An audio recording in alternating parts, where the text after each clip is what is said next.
Ainsi parle maintenant l'Éternel qui t'a créé, ô Jacob, celui qui t'a formé, ô Israël. Ne crains rien, car je te rachète. Je t'appelle par ton nom, tu es à moi. Si tu traverses les eaux, je serai avec toi. Et les fleuves, ils ne te submergeront point.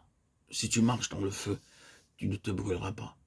Et la flamme ne t'embrasera pas. Car je suis l'Éternel ton Dieu, le Saint d'Israël, ton Sauveur. Je donne l'Égypte pour ta rançon, l'Éthiopie et Saba à ta place. Ésaïe 43, 1, 3.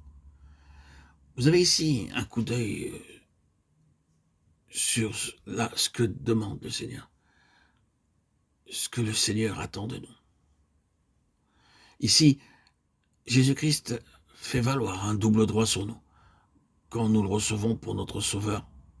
Le Seigneur est en premier lieu notre Créateur. Ensuite, il est notre Sauveur. Il nous a façonnés.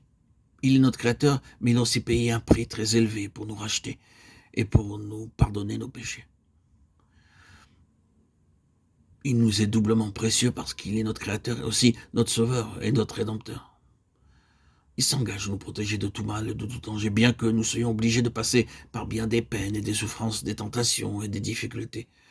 En effet, chacun d'entre nous, sans aucune exception, doit traverser des peines, des épreuves, des souffrances, d'une sorte ou d'une autre. Ici, le Seigneur dit au verset 2, « Si tu marches dans le feu, tu ne te brûleras pas. » Le Seigneur a manifesté sa puissance au sein de son peuple à différentes périodes et de différentes façons. Israël a dû traverser la mer Rouge et sa sortie d'Égypte. Dans Exode 14, 6 à 29, il nous est montré comment le Seigneur leur a permis de traverser sains et sauf la mer Rouge. En définitive, la façon dont l'ennemi nous poursuit importe peu, car ses stratagèmes sont réduits à néant. Comme croyants, nous devons être préparés à être haïs, méprisés, persécutés par les gens du monde.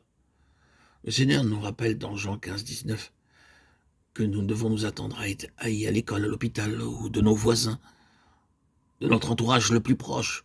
Nous sommes appelés à être haïs, même dans notre propre famille. Haïs de ceux qui se tiennent dans les ténèbres. Ils essaient de nous priver de nos droits, de cette lumière merveilleuse que le Seigneur veut nous offrir. Et ils ne se lasseront jamais, et ils ne se lasseront jamais de nous poursuivre par une opposition farouche. Ils font partie des ténèbres. Ils sont sous la puissance des forces mauvaises. Et un jour, vous verrez l'ennemi être englouti par la puissance de Dieu lui-même. Tout cela est une histoire de confiance. De confiance. Cette assurance, Dieu vous la donne.